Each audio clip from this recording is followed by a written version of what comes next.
good evening, everyone. We are super excited. This is our last session. We are gonna have another session where we are gonna provide the certificates of accomplishment and gather together. We will send you an email with the specific time that we are planning to do it. Thanks everyone for being here, and thanks everyone for all people that are connected online. There are many people online.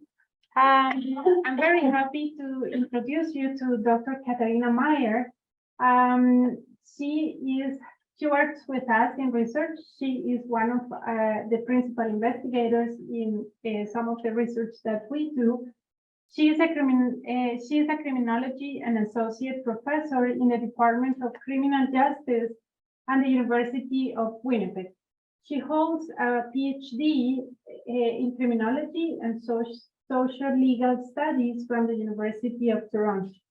Katarina conducts research on punishment and prisoner reentry, drugs and houselessness, and policing and victimization. Thank you so much, Katarina, for being with us. The floor is yours. Thank you so much. I'm so excited to be here. So thank you for being here. I know you could be doing other things right now, so I appreciate you listening to me. I want to recognize that we're on Treaty 1 territory and the homeland of the Métis Nation, and also say that I support calls for searching the landfill. I'm sorry what's happening. It is devastating. And I call on the province and join calls to search the landfill. So my name is Katarina Meyer. I'm just going to move over here and I can find this now. Okay. I'm an immigrant to Canada. I'm a parent. I'm also a criminologist, and the work that we focuses on research with hard to reach populations. So I've done interviews and participant observation with people who use drugs, people who are houseless, people in prison, people returning from prison to the community. And I've also done research with different institutional actors, including paramedics, firefighters, parole officers, and so forth. I've been working on this project, but the project I'll be focusing on today, or sort of telling you a little bit about, is a different one. And it's one that I'm conducting with two colleagues at the University of Alberta and Athabasca in Alberta. So they wish they could be here, but they can't. But this project focuses on the experience of people who are homeless and who use drugs. And so we've been going around the country and have done over 400 interviews with people experiencing houselessness and people who use drugs across several cities and provinces in Canada. I think we're at 7 cities now with 3 provinces, and continuing this research over the next 2 years.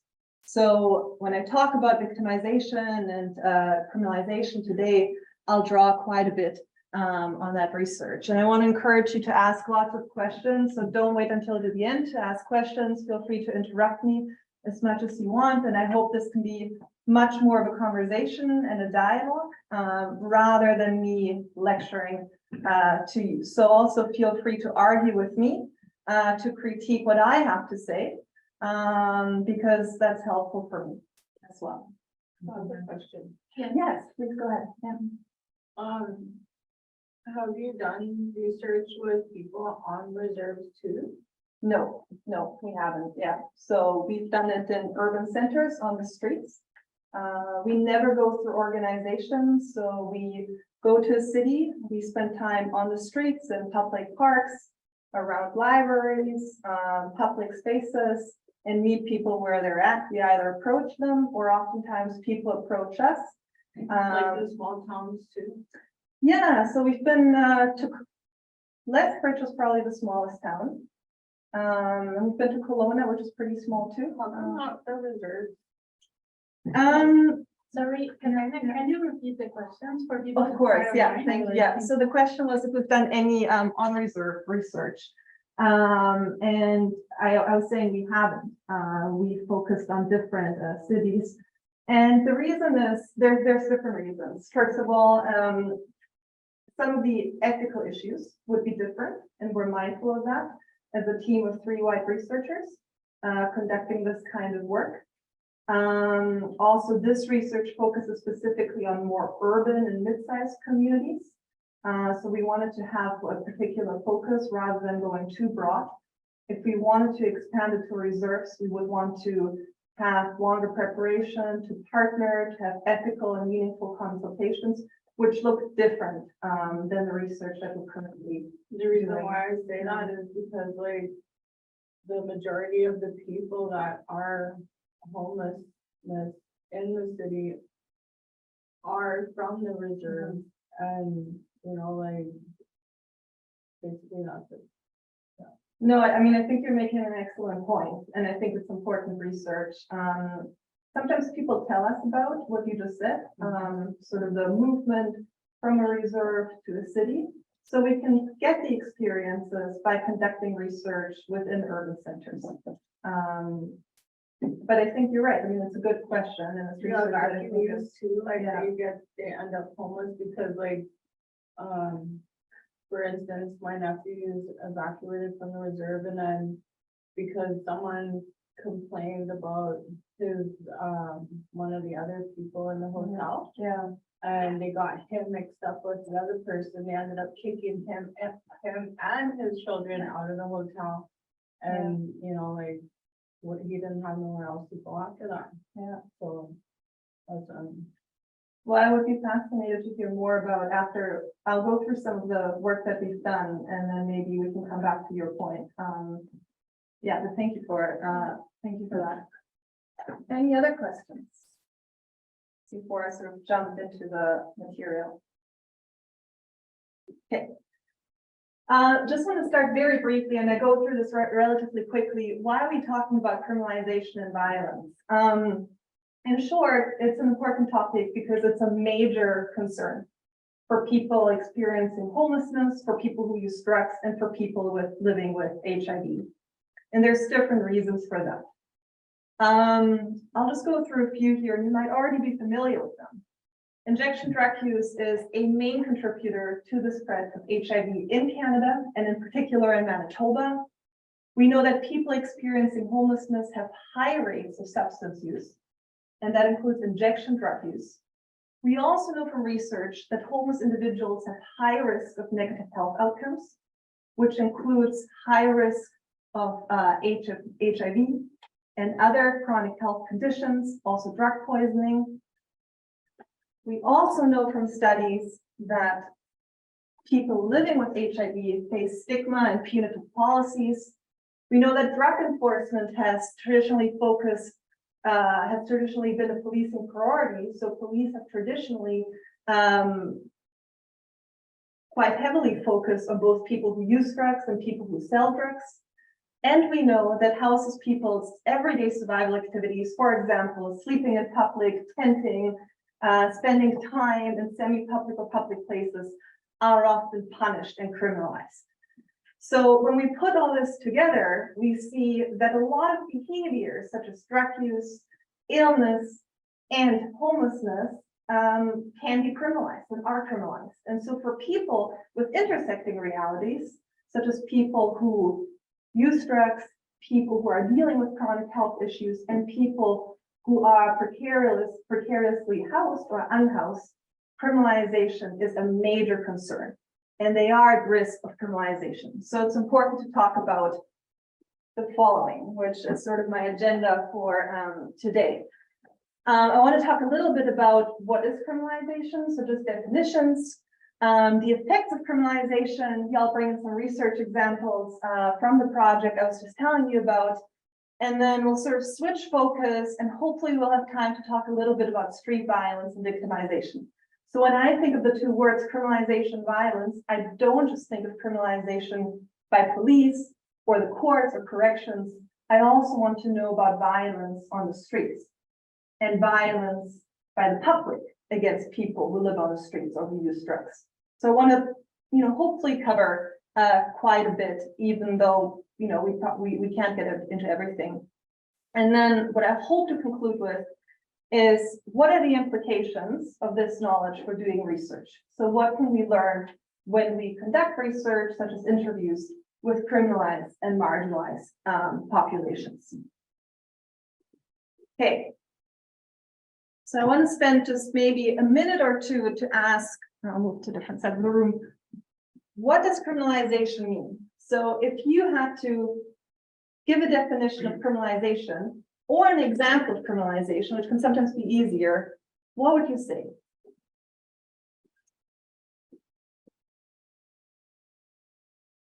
Dealing with the law.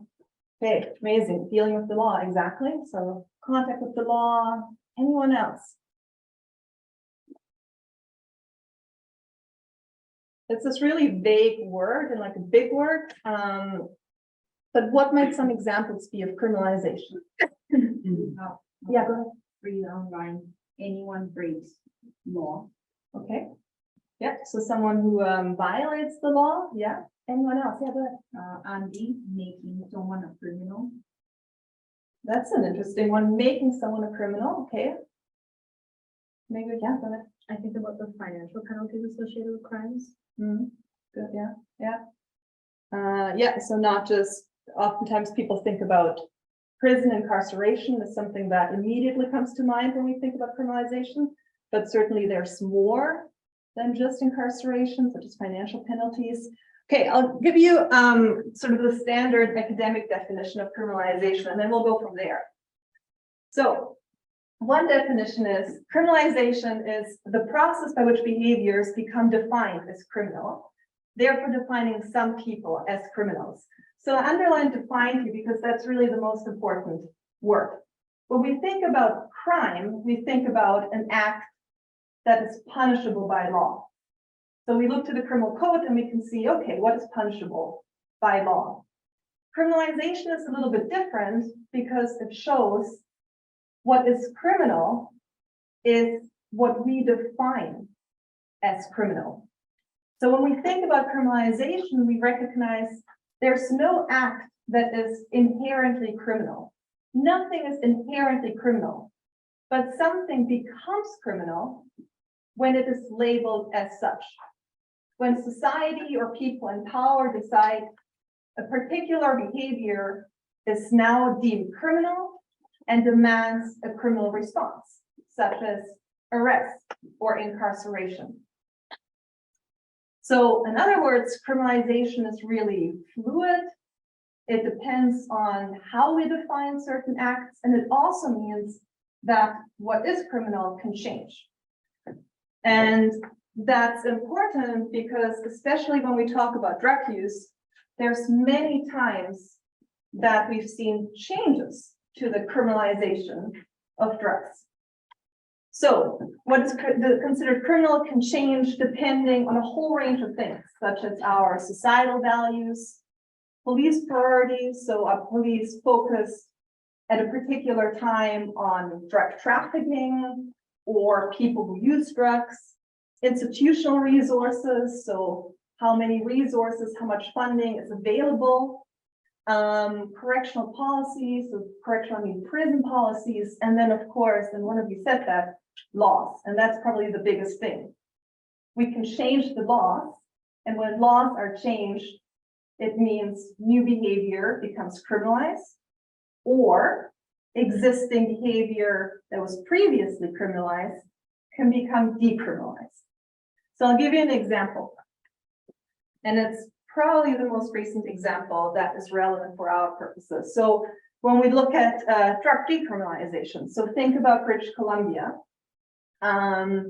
As of this year, adults in BC are no longer subjected to criminal charges for possessing small amounts of certain illegal substances. So specifically opioids, crack cocaine, meth, and ecstasy. So before 2023, if the police saw a person consuming drugs in public, having drugs on them, they could legally arrest that person. So in other words, the possession of drugs was criminalized, and now with this legal change, it is no longer criminalized, or in other words, it's decriminalized. So this is just one example how our laws can lead to changes in how we define what is crime. Any questions here? Yeah, go ahead. Can you touch on the differences between legalization and decriminalization? Yeah, that's a great question. So legalization means that the government has certain rules in place or policies that regulate how substances can be used or sold. I'll just stay with the example of drug use. So for example, cannabis is legalized in Canada. And so there are certain, rules in place such as, the question was difference between legalization and decriminalization. Yeah, so rules such as age to buy cannabis or who can sell it, right? That kind of stuff. With decriminalization, that's not the case. So decriminalization essentially just means that it is no longer considered a crime and that police, in this case, lack the authority to arrest, for example, or to seize drugs, but there's no further legal regulation in terms of saying, okay, now people can buy opioids. There's a safe supply of opiates, for example, that people can buy from stores similar to cannabis shops, for example. So that is lacking. So legalization typically comes with government rules that regulate many aspects about drug use, for example. Does that make sense? Yeah, great, awesome. Okay, any other questions? Okay, my next question then is, now that we kind of know, okay, what is criminalization, we can ask, well, who's doing the criminalizing? So which institutions are involved in criminalizing people? And here the three main institutions are law enforcement, courts, and corrections. So these are the three key institutions of the criminal justice system that have the legal power to criminalize people, such as through arresting someone, prosecuting someone, sending them to prison, supervising them in the community, imposing conditions on a person in the community, such as curfews. So these are all examples of criminalization that can be done by police, courts, and corrections, who have the legal power to do so. So when we look at the research, most of the work has focused on the role of police or law enforcement.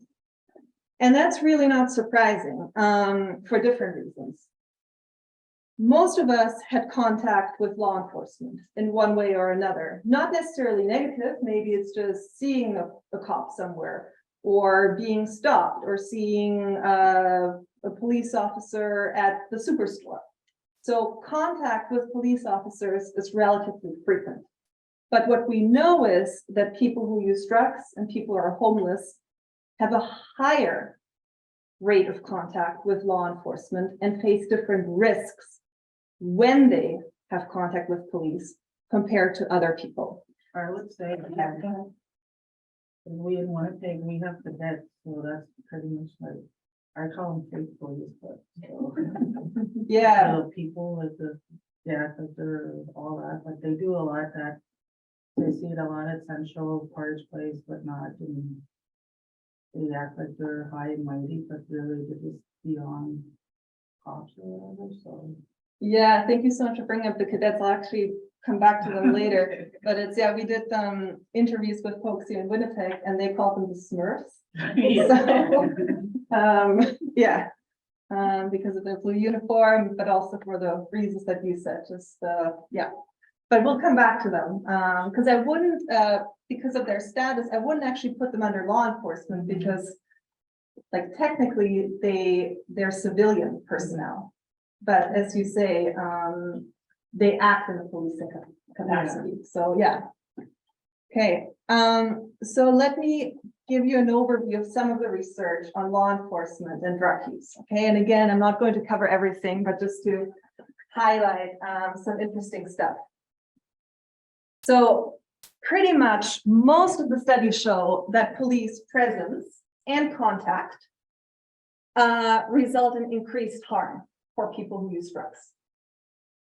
In the following ways, police presence and contact, such as around healthcare facilities, other public institutions, increase health-related risks. That can be rushed injection, overdoses, syringe sharing. They act as a barrier to accessing harm reduction in social services and also healthcare and hospital settings. So when I say barrier to access, we have reports from people who say, when I see police around medical services, healthcare settings, I'm afraid to go in because I'm worried I might be arrested, or I'm worried that police will stop me and search me. That's particularly the case for people who have a criminal record or who are under supervision in the community, like probation. So that's what I mean with access barrier. Simply knowing that police can be around has been shown to reduce people's access to these sorts of really critical forms of care. Yeah, you had a question. Yeah, just now coming in, I got to the door outside and the security here, they stopped me, searched my bag, and then walked me all the way up here, not believing that I had something real here. So like, I mean, it's just ridiculous because I was standing at the door, I couldn't get in, and somebody went out, so I came in, and then they were just all over me. And they asked me where I was going. I showed them my email and everything. They said, "Okay, let's see what's in your bag." I'm like, "What are you looking in my bag? You have no reason to look in my bag." And they said, "Well, you don't believe that you don't have an ID card. What are you doing here?" And I said, "Well, I have every second Wednesday, blah, blah, blah." And they said, "Well, let's take a look," and they had to walk me all the way up there. And, you know, it was just another way they did it. I'm sorry that happened. Yeah. It shouldn't have happened. Thank you for sharing that. And I mean, your story and, you know, much of the research that we have shows that police contact can have serious consequences for people's personal lives, for their health, and for their social lives. So again, here's just an overview, but I also want to highlight, and this goes back to what you said, police are certainly not the only actor involved in people's criminalization. And I think that's a really, really important point because oftentimes we focus on police, when in reality, there's a whole range of actors that can contribute to people's criminalization. And in fact, what we've been hearing from people on the streets in our research is that other actors are becoming more and more important in their lives. And whereas police seem to have, at least in some cities, they play a more minor role. And other actors, including bylaw officers, private security, and I'll define them in a second, seem to have a bigger impact on people's experiences in criminalization. What about CFS workers? Yes, absolutely. CFS workers, healthcare staff can all be involved or play a part in the person's criminalization. I'm not going to focus on more like quote unquote like public health workers today. It would just be too much. I'll kind of focus on more law enforcement actors, but there's a very strong relationship between CFS and police, and the two can certainly work together and collectively contribute to criminalization. So I think you're totally right.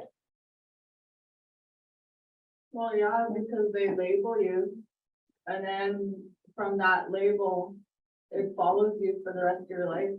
Like when I was the first mother at 15,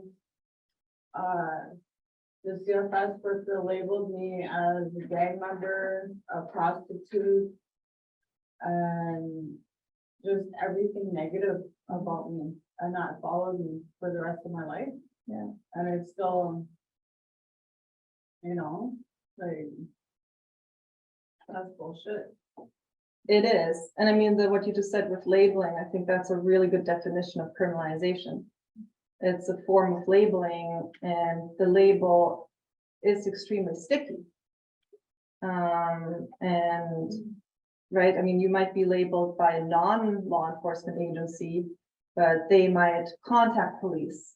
And that's how people get entangled with law enforcement. Well, that's exactly what they assumed right away, because like, when I got in trouble, because I was under the influence, underage, they right away assumed that I was all this when none of that even existed then, at that time. Yeah. And then I was beat up, from the top, so,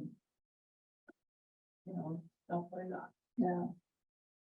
When you say criminalization changes, like you said, it can change. What is, I wanted to know like your direct link with racism and racial profiling around that link about changing criminalization in the law.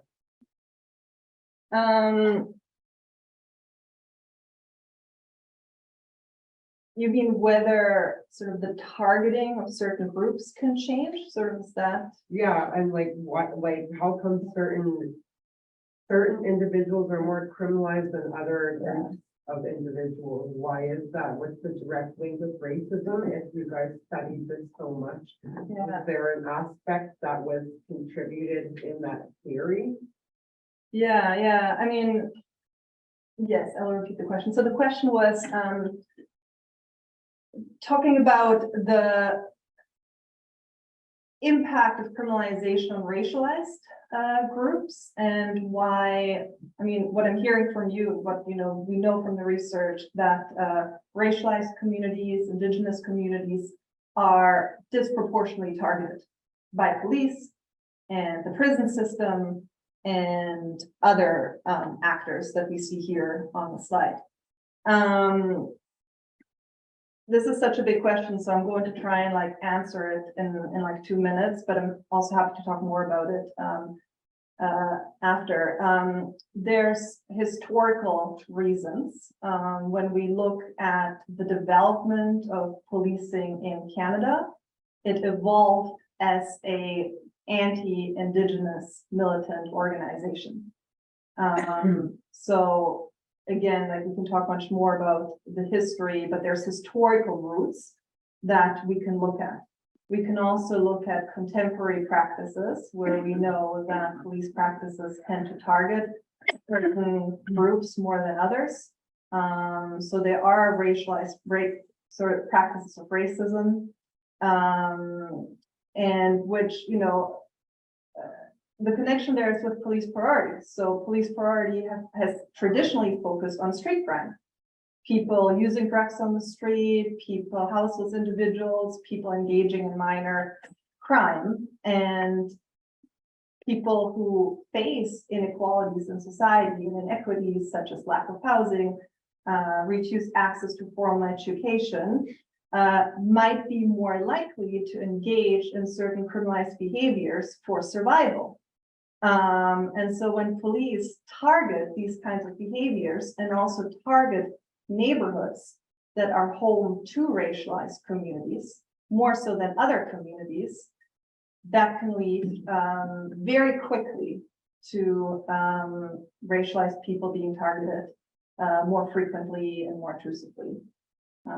And again, that's like a very quick answer, and there's much more we could talk about. So, yeah, go ahead. And then on the flip side to your question, based off societal values changing too, I think there's more transparency around folks who have privilege, who are getting off while doing crimes or getting reduced sentences, and that being a bigger conversation compared to folks who are racialized. Yeah. And no, and I mean, it's like, it's structural vulnerability. I mean, I can I live in the suburbs of Winnipeg. I could sit in my house and do a whole bunch of illegal drugs. Chances are police are not going to come by and search and arrest me because I have the privilege of a house in a particular neighborhood. If you live on the streets and you don't have shelter and you're dealing with a whole bunch of disadvantages and you use drugs, you are much more exposed to police contact and police presence, and your chances of being targeted or arrested are as a result much more likely because of the circumstances in which you're in. I believe that's true, because I live in the North End, but the thing is though, they don't search my place when they come, because when they come to my place, the first thing you see in my yard is the 4 direction colors, so my house is all traditional. So it's not, it doesn't look like ghetto. Mhm.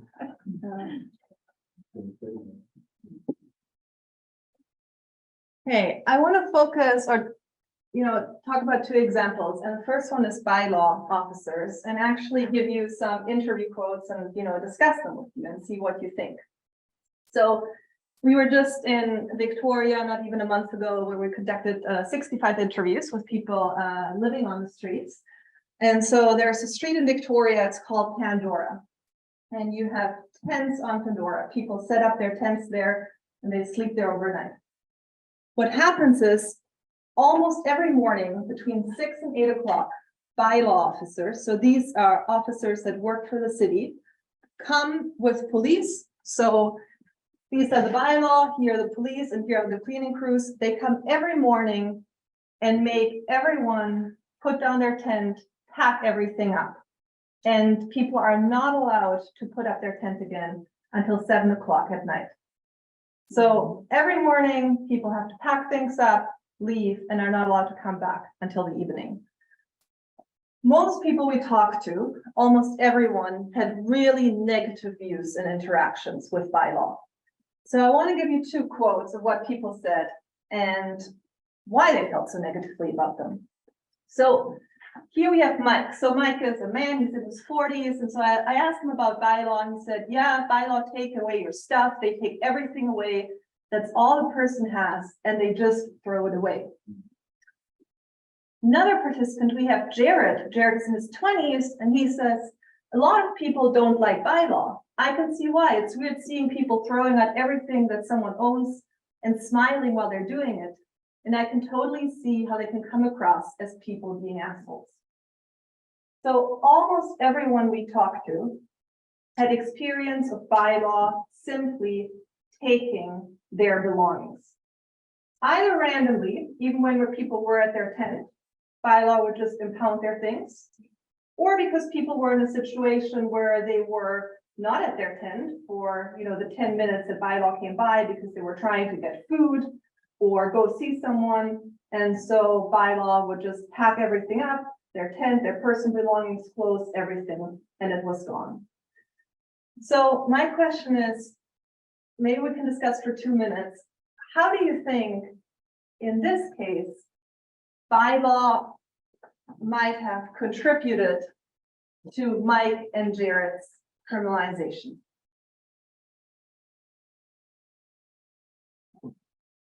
Yeah, go ahead. Well, after it happens to you once, you really don't care what they're gonna do. Like, I mean, oh, you'll go anywhere now, and you're in a tent right up till like 7 o'clock or whatever time it is, and force something with you. It becomes more of a you're so pissed off at them that you're gonna do anything to piss them off. Okay. Right. So I mean, if you're not treated well, chances are you'll be angry, frustrated, annoyed. Yeah. Yeah, go ahead. If they choose to relocate to a place that is even more surveilled, then they might be incarcerated at that point. Yeah, so I mean, it can, kind of like putting what you just said together, like if you're fed up with what's happening, maybe you're being displaced, and so you have to go to somewhere where, yeah, exactly, there might be even higher police presence, or maybe it's a place that's unsafe, or where you don't want to go, but you feel like you have to, exactly. Anyone else? Maybe one more. Somebody that loses all of their things, they don't have anything else to maybe live for, so they don't care of the crime that they commit, maybe against these bylaw officers. Yeah, and this is something that we heard from people, like the emotional toll of having your belongings, like things that people care about, taken away is huge on people. Like everything you said are things that we heard from our participants. Like a very common story was, well, if bylaw take away your tent, which you need to sleep, relatively safely, what do you need to do to get a new tent? Well, you're either going to panhandle or flag, which could result in getting a fine, being stopped by police. Maybe you have to steal a tent from another person on the street, which can result in violence and your own victimization, because people stealing from each other is not particularly cool and can end up in you getting beat up. Maybe it means that, you know, you don't have a tent for 2 nights and you have to sleep just somewhere on the street without anything, and you're even more exposed to danger and lack of safety. I was gonna say too, it probably really bugs a lot of people too, especially the ones that are not mentally fit to actually get something. You know, they have personal things, especially the ones that are really focused, like, and then that fire on all and come take it away, and then, you know, they just lose it, and then they think like, okay, well, then they either put them in the hospital or they put them in jail. And they don't realize that the person that has a mental situation. Exactly, yeah, I mean, yeah. I don't know also how much that might be suicidal, so like I just lost everything I have, so what is the point of continuing? Yeah, great point too. I mean, just like the emotional toll that builds up when you're constantly under surveillance and constantly asked to move and have your things taken away. So putting all this together, I'm kind of mindful of the time. What we see in our research, what we know from other research, is that these actors can have disastrous consequences for people's personal lives, well-being, and safety. But I also want to tell you a bit of a different side of the story, or at least have a conversation about it. And that is that contact with law enforcement doesn't always or necessarily result in pardon criminalization. So I'll give you another example. Last year we were in Lethbridge and we did 50 interviews there with people on the street. Everyone was unhoused, everyone was using drugs, mostly meth and fentanyl. Most of the people we interviewed hung out in this park here that you see in the picture. It's called Gold Gardens. It's a downtown park. And what's interesting about the park is that between 8 in the morning and 10 at night, you have 2 security guards walking rounds in the park all day.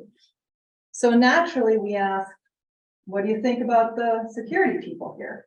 And we were really surprised what people said, because almost everyone was so positive about having security in the park. So again, let me show you some quotes here.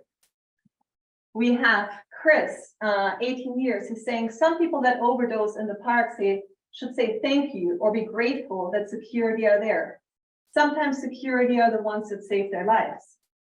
We have Christine saying, because they helped us. I didn't have Narcan, but I witnessed someone OD and I kind of freaked out, but they were there, administered the stuff. And Petro saying, they're checking on you as opposed to trying to get you to leave the park.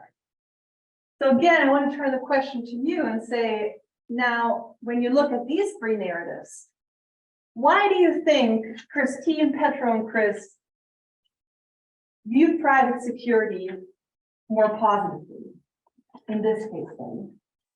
Probably, I would say, maybe their security, and the people that, you know, got them to do the security have a different perspective on how to manage the homeless that's happening there. Like to create a positive environment to help them. Yeah. Which I think should be an example like that over here for all these other people looking around the homelessness. Yeah, so more caring perspective, wanting to have positive relationships with the folks hanging out in the park. Yeah, go ahead. Just on the fact that they're carrying the Narcan is we want to save the lives that they're coming. I mean, arsonists and everything else, they don't even carry like that.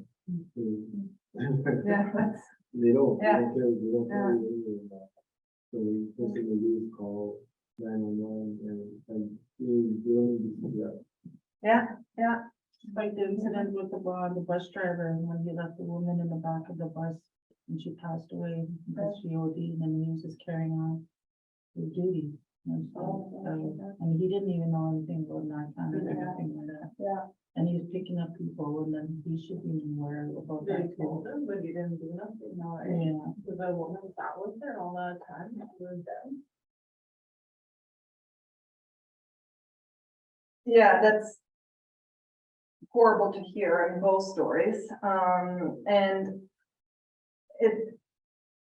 it speaks too much of our research, like kind of like looking at the factors that can lead to negative versus positive interaction. So let me take 2 minutes to just sort of summarize the 2 case studies that I just showed you. So what we find is that when law enforcement use their authority arbitrarily and punitively and make people's lives more difficult, such as by taking their belongings, then the risk of negative consequences, interactions, and criminalization increase. What is arbitrarily?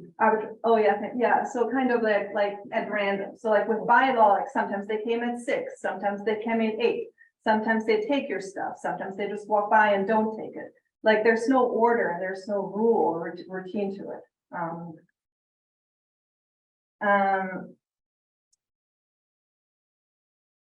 In contrast, when law enforcement are trained in harm reduction practices, willing to assist with health and other emergencies, and use their discretion, so how they practice, how they interact with people fairly, and focus on relationship building instead of just control, then we find that there's a greater potential for positive relationships, for lives being saved, and for decreased criminalization. And so what we found in Lethbridge was a good example of that.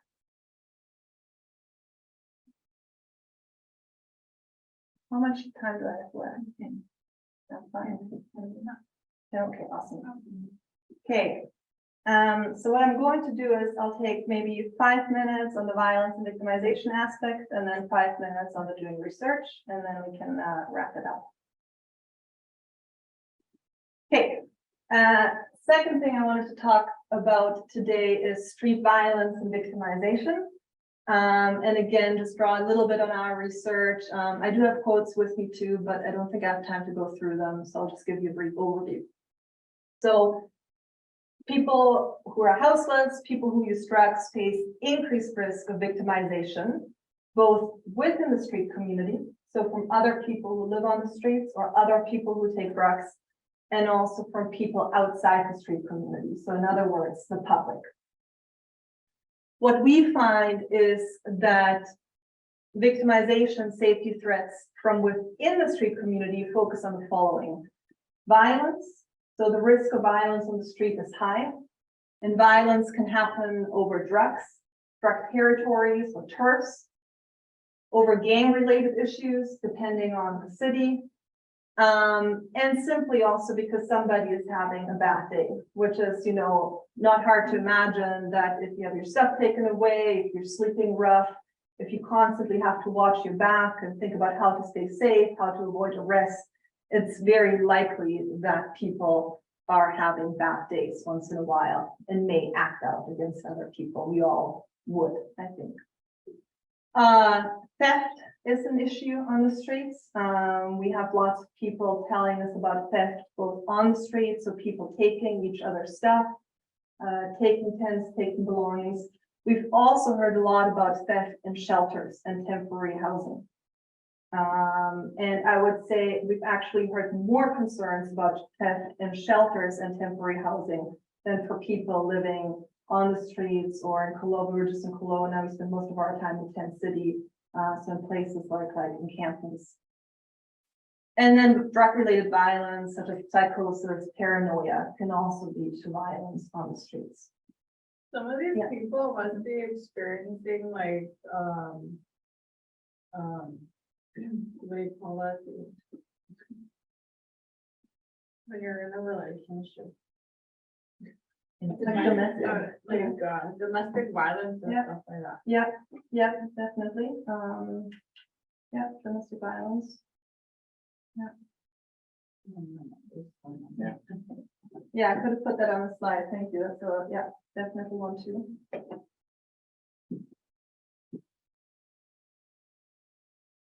Risk victimization from outside the street community. So the public focuses on vigilantism. So we've heard countless of stories of just random people driving by 10 cities, encampments, people on the streets, yelling at them, calling racial slurs, filming people, honking their horns, in Kelowna in particular, but also in other places. So just extremely rude and victimizing behavior from the public. We've heard a lot about gendered risks, especially for people doing sex work. Risks of victimization are particularly high for women and other people engaging in sex work and gendered occupations. And we've also heard a lot about racialized risks, especially about anti-Indigenous, anti-homeless crimes. In particular, in Lethbridge, people were telling us about an anti-Indigenous gang they called the White Gorillas, victimizing people on the streets, mostly physical attacks, and really horrendous stuff. But we've heard it all across the 7 cities we've been to. That all these three things happen frequently. So again, if you put all this together, you get an idea of the realities that people are facing on the streets. Okay, any questions before I get to the last couple of slides? Okay, so what I want to end with is, from everything that we talked about and that we know, what does this mean for when we do interviews with criminalized and marginalized populations? And so I hope we can have a discussion here and you can offer me your expertise and I can tell you a little bit about what I think are some of the do's and don'ts, okay? So I found that deep listening is one of the most important things when doing an interview. I often find that the people that I've talked to on the streets, they're not interested in my story at all, and they shouldn't be. They're looking for someone who is willing to sit there for an hour or longer and listen respectfully, deeply, and ask some questions. But people appreciate having an opportunity to tell their story.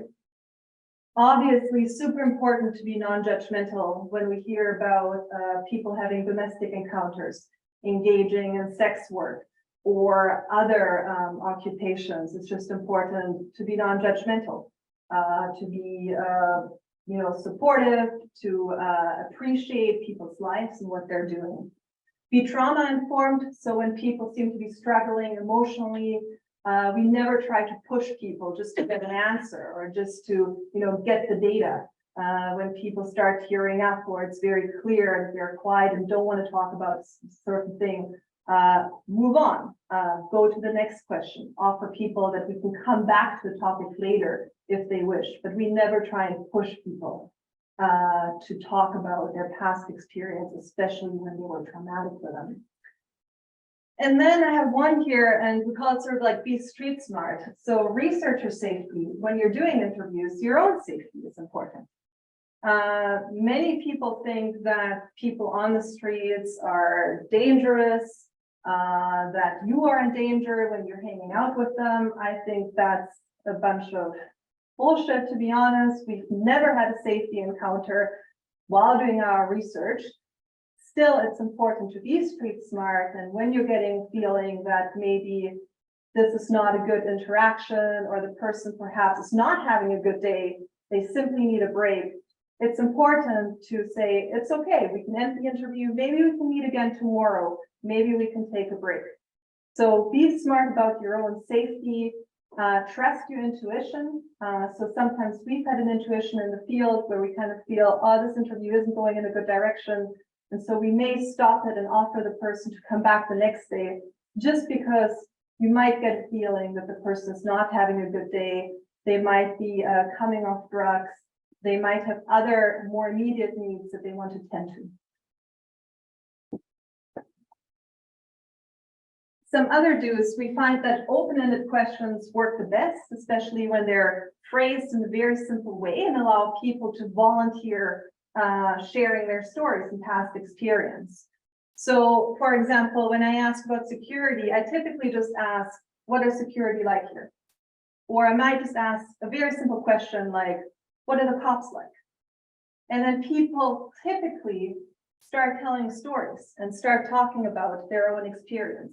And from there, it's much easier to ask follow-up questions rather than immediately ask a person about their direct or very personal experience with police. Because again, it can be a traumatic experience and people may not necessarily want to talk about that.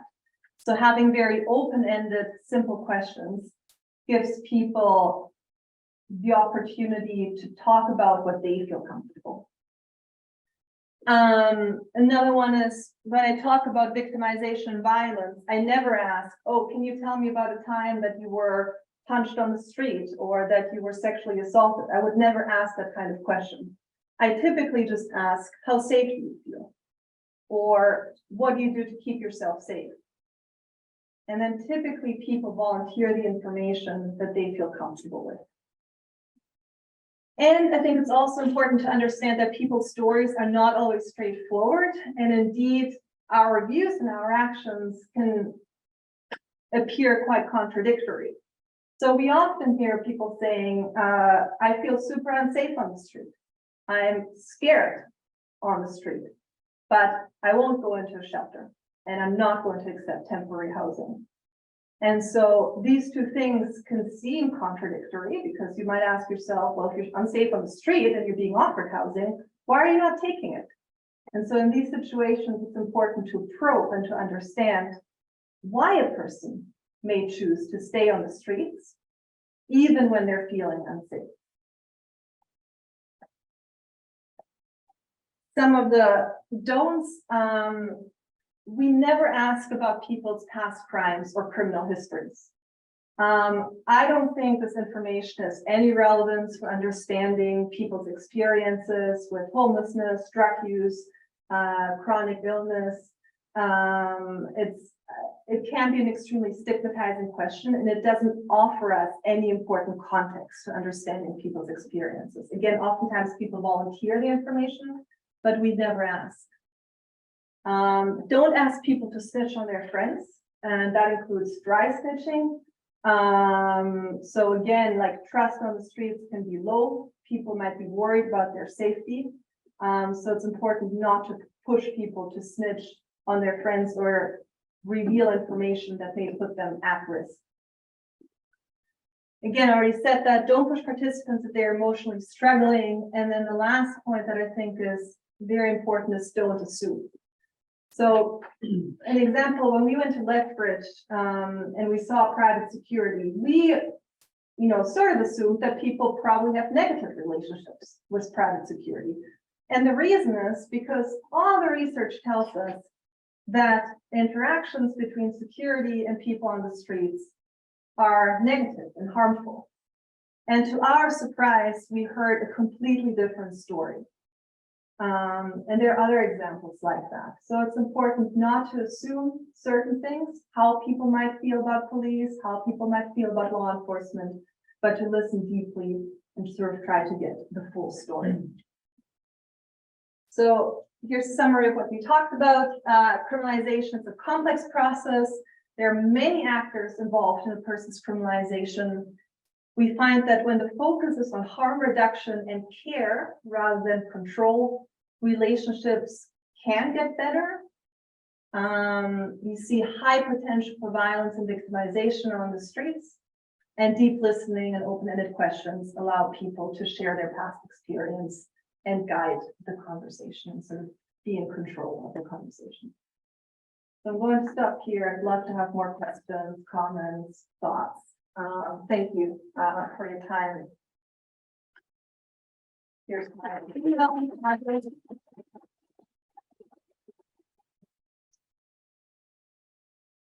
Do you have any questions here or online? Over how many months were you doing the study for, like, in different cities? Yeah, so we've been doing this since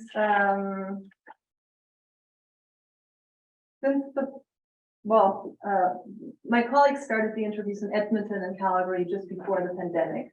And then we resumed in 2022 in Lethbridge. And since then, we've done Lethbridge, Winnipeg, Brandon, Edmonton again, and Kelowna and Victoria. So just like a little bit over a year. We typically go to each city for 7 to 10 days and collect interviews. My brother was homeless. But he passed away he endured a lot of criminalization on him too from the authorities. They were always arresting him. Those cadets on his street know his name. Like there was a new guy. I heard him saying something like, I heard my brother's name. And I was like, why is this new guy asking who my brother is? Like, what are they talking about him for? You know, like right away he was targeting my brother right off the hop. Yeah. Which never even been happening. Yeah, we in Winnipeg, we heard a lot of negative views of the cadets. I mean, and also more negative views about the police compared to other cities. Which is interesting, right? Because it kind of begs the question, like, why are police relationships in some cities better than in others? But yeah, a lot of people said that they had worse experience with the cadets.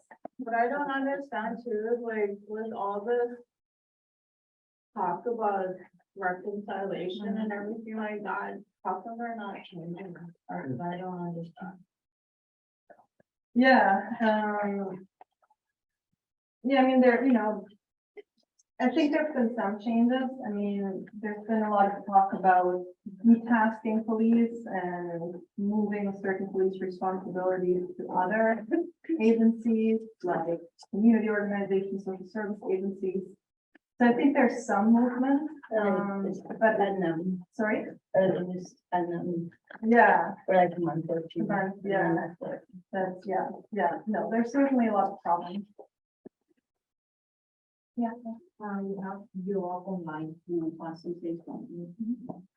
Yeah, Thanks, Katarina, for your talk. In terms of your future plans, and are you planning to do Saskatchewan as well? And in terms of the comparison between the provinces, you talked a bit about the differences in policing, but in other sectors that interact, have you observed similar differences? So more hostility or criminalization coming from other services in Manitoba compared to others, or vice versa? Yeah, a little bit. I mean, your first question, yeah, we are planning on doing Saskatchewan either this fall or in the spring. And we've also heard differences in terms of people's experiences with social service agencies, I would say especially shelters. So people's experience with shelters can vary. We've heard probably the worst experiences, I would say, in Lethbridge and in Kelowna. We've also been hearing more about people's experiences in other forms of temporary housing. So it seems like during the pandemic, some motels were converted into homeless shelters, and that seems to be working better in some cities than in others. We find that people have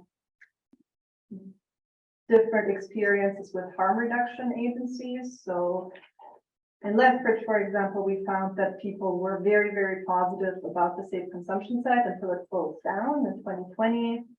And we're less positive about what they have now, an overdose prevention site.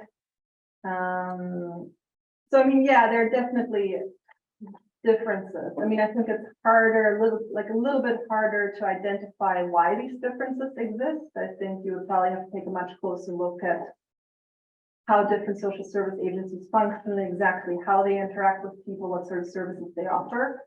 But yeah, there are definitely differences. Well, you can conduct a study before and after elections, just an idea. Yeah, I know, yeah. Thank you so much. Okay. Thank you very much. Yeah, I thank you think so we finished the Manitoba Champions with an excellent presentation.